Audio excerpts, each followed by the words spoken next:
We are going to kick it off with the Glenn W. Kilpatrick Memorial Conversation. I have the pleasure of introducing both these gentlemen who have both mentored me through my career. So please welcome Joe Reardon, who is the Director of Food Safety Programs for the National Association of State Departments of Agriculture, or NASDA.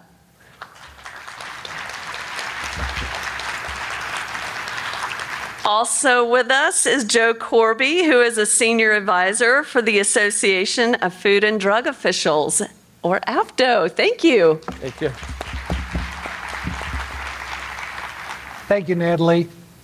And welcome, Joe. You always like to make grand entrances, don't you? Well, thank you, Joe. Well, you know, we're going to have a chat here. Joe and I go back a few years, and we thought we'd chat a little bit, but I want to talk a little bit about him. He has such a storied background and a great history in food protection. He started as working with USDA, FSIS, doing in-plant inspections. Then he went to work for North Carolina, worked in the field, worked his way up into the administrative ranks. And then he went to FDA, and he worked as a Director of Federal State Relations, which was a very important agency that works with the states and locals. He also became the advisor to the ACRA, Associate Commissioner of Regulatory Affairs. And he comes back to North Carolina, where he's working in the Commissioner's office for a while. And now he's working for NASDA, National Association of State Departments of Agriculture. So I think we can learn a few things from Joe tonight. But to begin with, Joe, why don't you tell us why you got into food protection in the first place? Oh, wow, Joe. I appreciate that introduction. And when you ask me that question, it makes me go back a long time. But as a young boy, as we all do, you know, we have to start somewhere. And I came from a family with just a mom, a single parent. And so we had to have jobs just to make ends meet, you know. And so my first job was working in a meat processing area in a retail grocery store. I actually was cutting up cows and all the grinding and all the things. And that facility was inspected by somebody with the Department of Agriculture. Came in and did a health inspection to make sure we were properly labeling stuff and cleaning up as we should and marking things not for sale under the custom exempt framework that they were operating under. And I said, you know, I want to do that for a living. He had a keen interest in making sure things are clean, looking out there other people to make sure the products that were being packaged and cut up were safe. And I said, you know, that's something that I would like to pursue. And so I actually applied with the Department of Ag, went to work, and ended up taking a job in that area and went back to college. But it was my first introduction to really having a job where what you did impacted the health of others.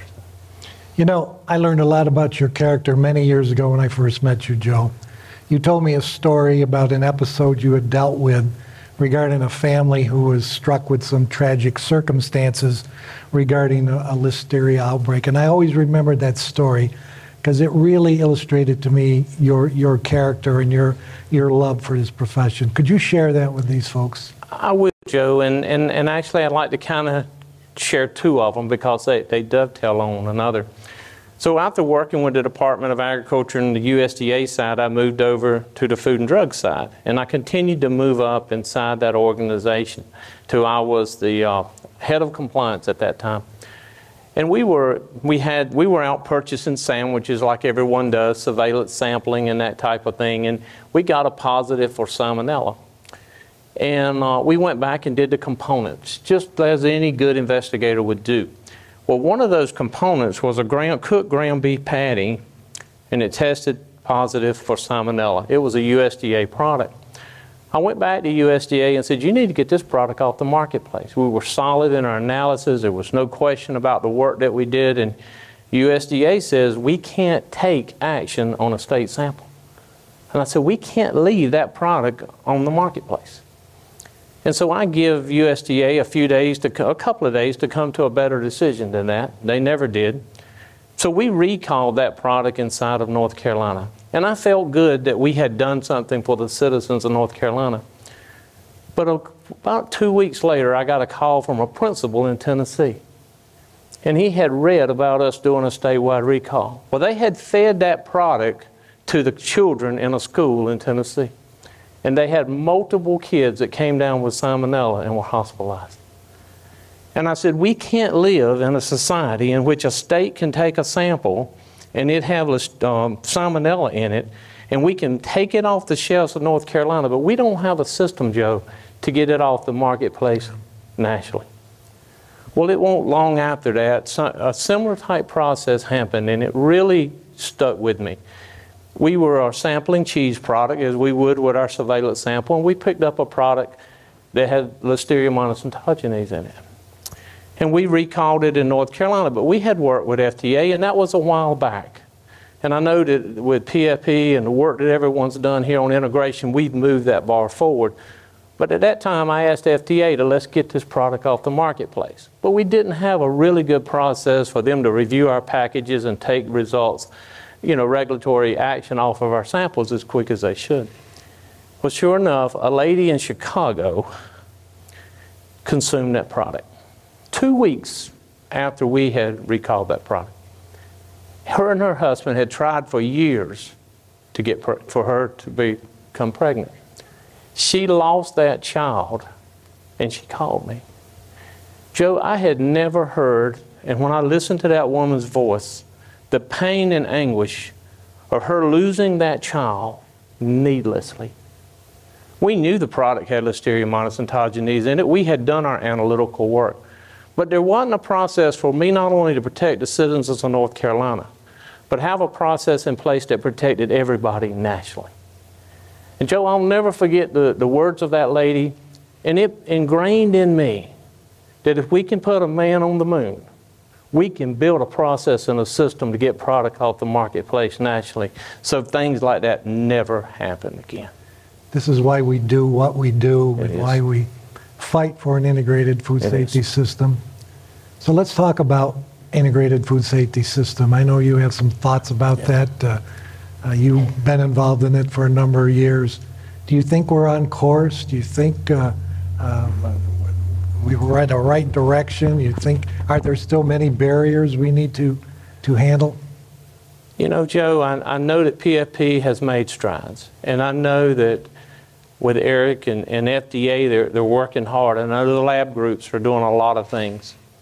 And I think the question of do we have to have one is we can't afford not to have one. We are partners with FDA in every capacity because there's a common goal between all of us, and that's the protection of public health. So the question comes down, do we have the processes in place to ensure that we do that in a timely and effective way? And if the answer, Joe, to that question is we don't have them yet, we've got work to do. Yeah. If the answer is we have that, then we need to build on that to make it better. So, Joe, in my view, it's incumbent upon all of us every day as public health professionals to work in that capacity to have an integrated food safety system. It's not an option. I think the American public demands it. I think we as public health officials in the capacity that we work, it's our responsibility to see that. So, Joe, it has taken a long time, and there's much more work to do.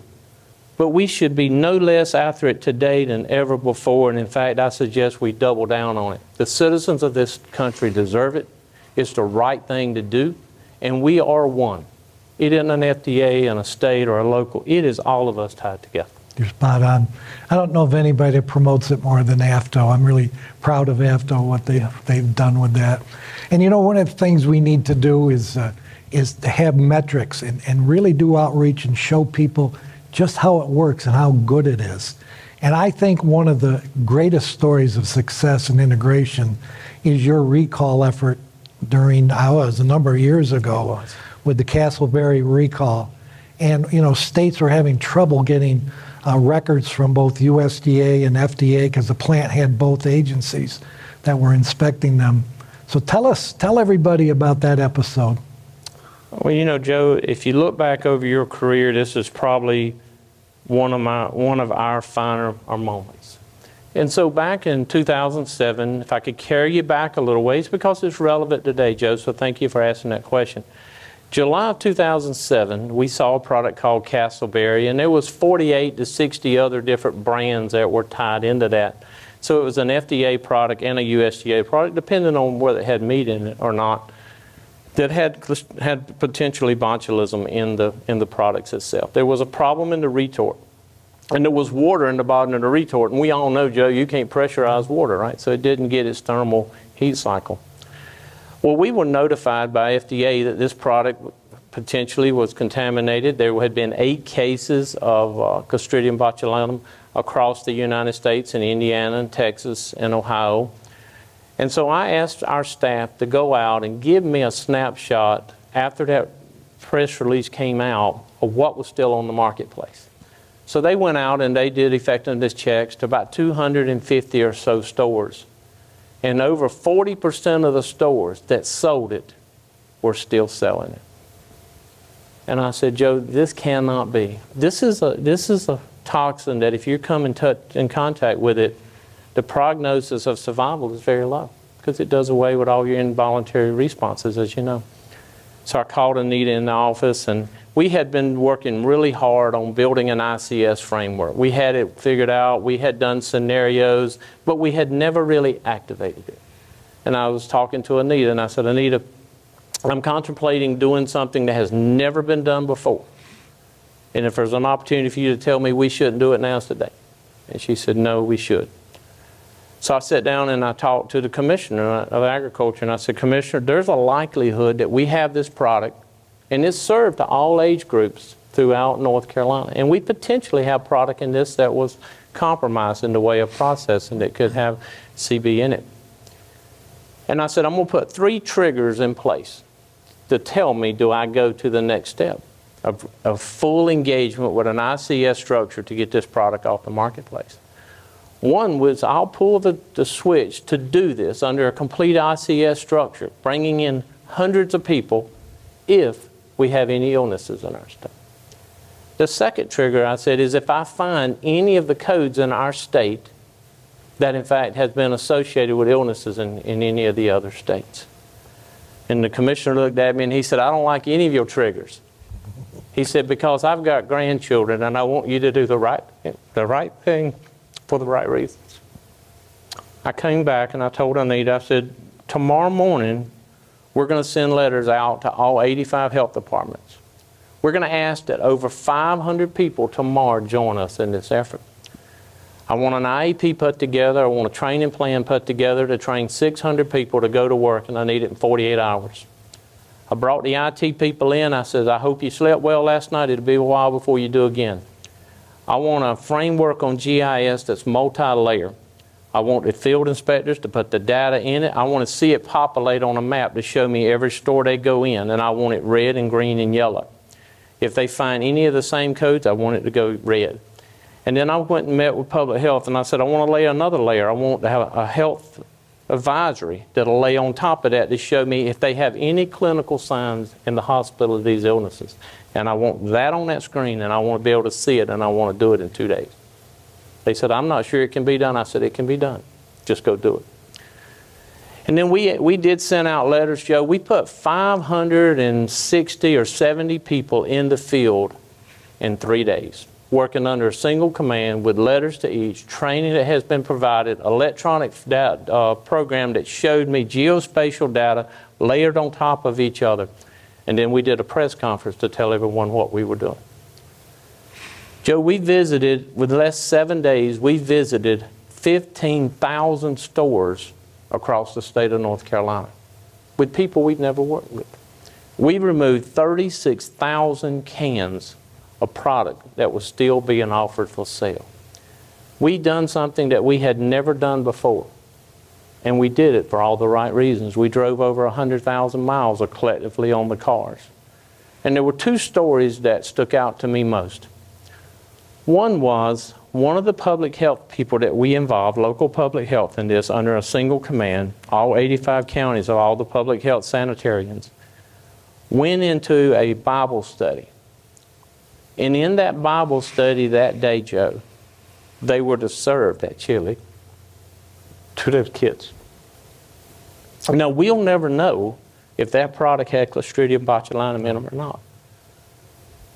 We went to the mountains of North Carolina. It's a beautiful place, and there were Boy Scouts up there camping out. And one of the forestry people went up into the campgrounds, and they were to serve those young boys chili that.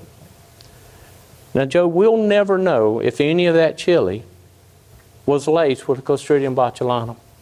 But what I do know, had we not used ICS, had we not engaged everyone in this process, had we not done something we hadn't done before, and had we been less than convicted to the process, those places we would have never visited because we would not have engaged the people that we did.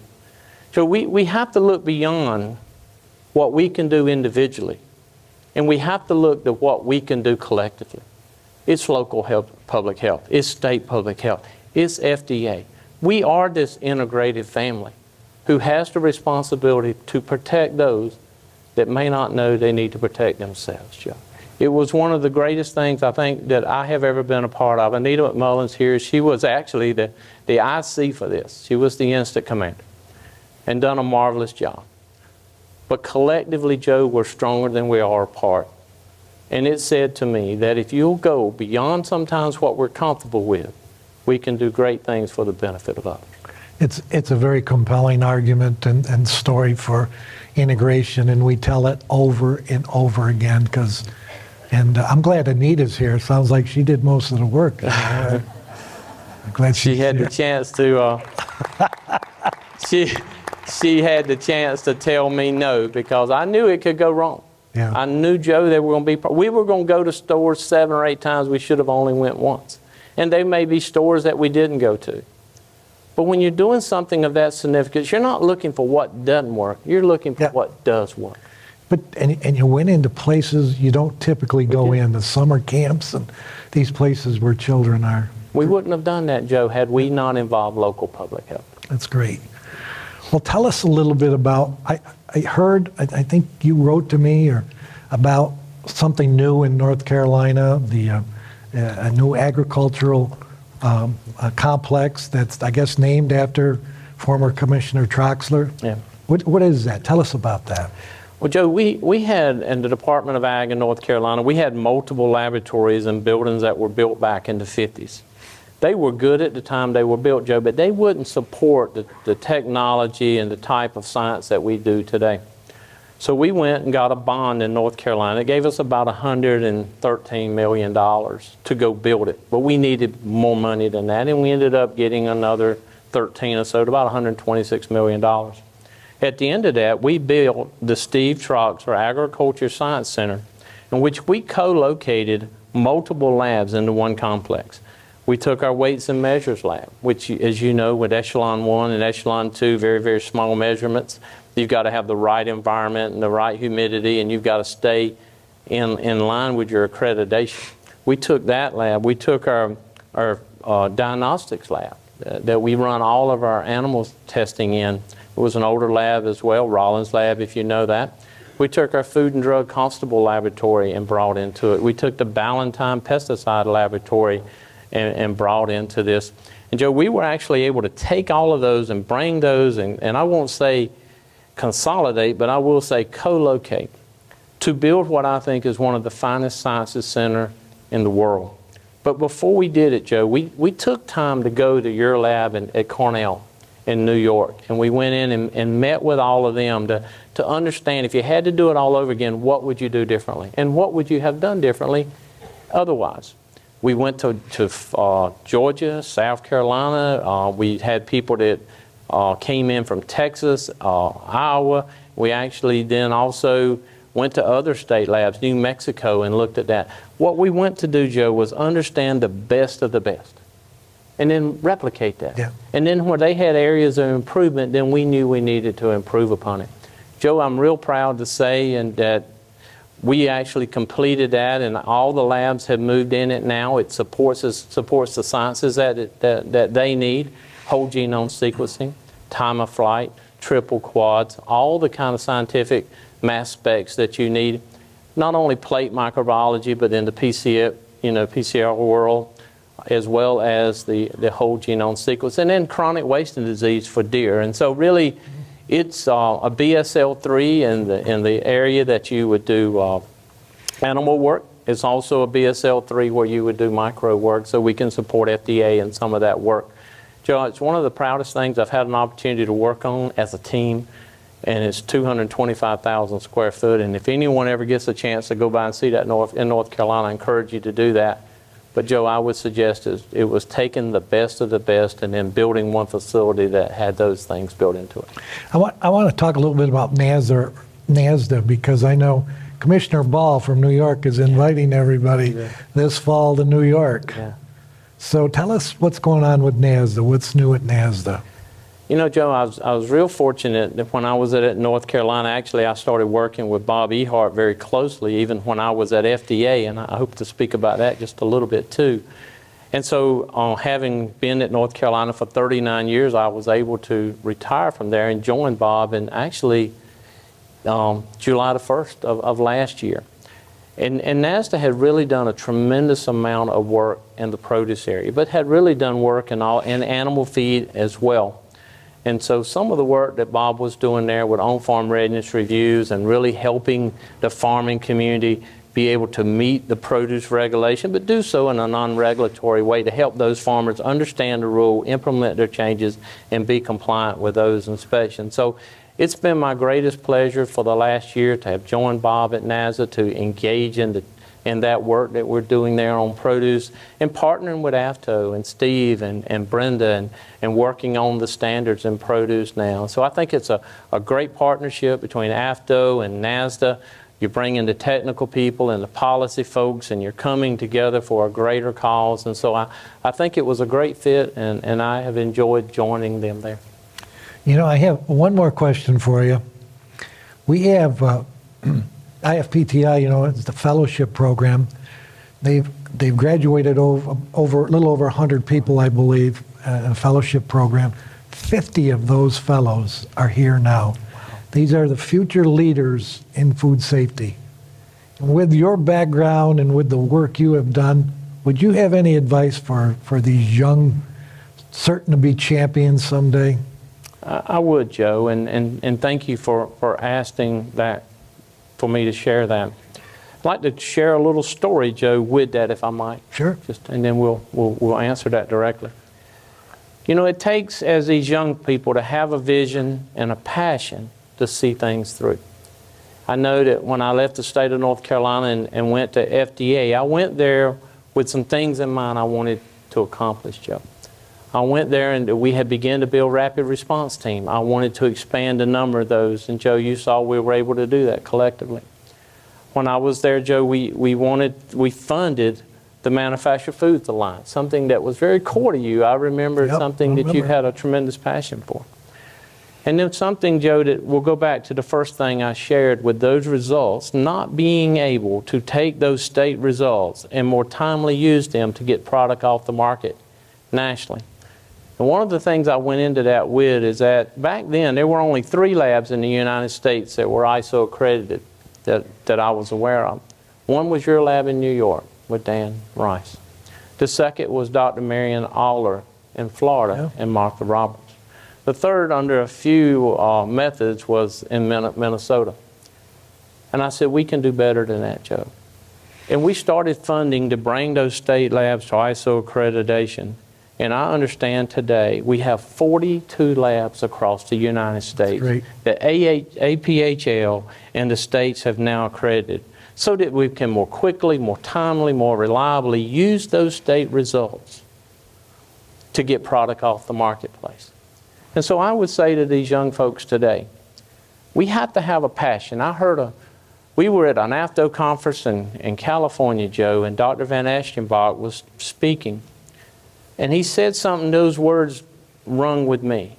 There's nothing in life that determines the quality of a person's life more than the food you eat every day.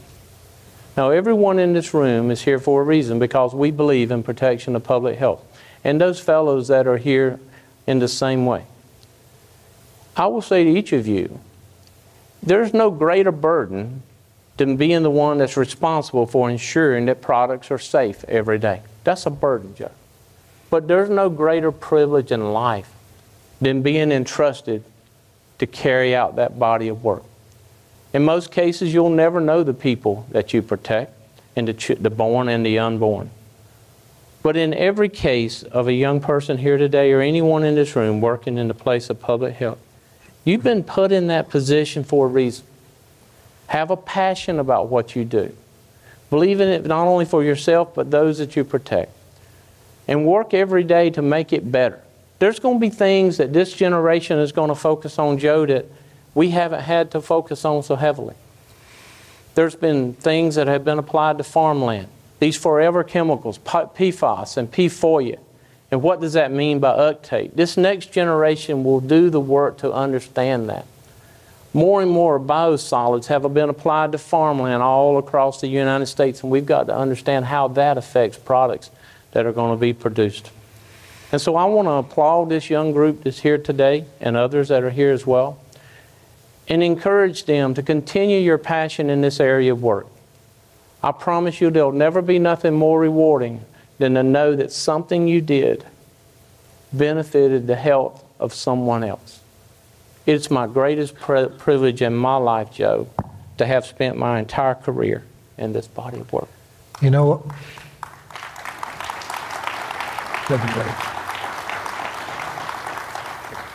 you are a good man, Joe Reardon, and you've been great for this profession.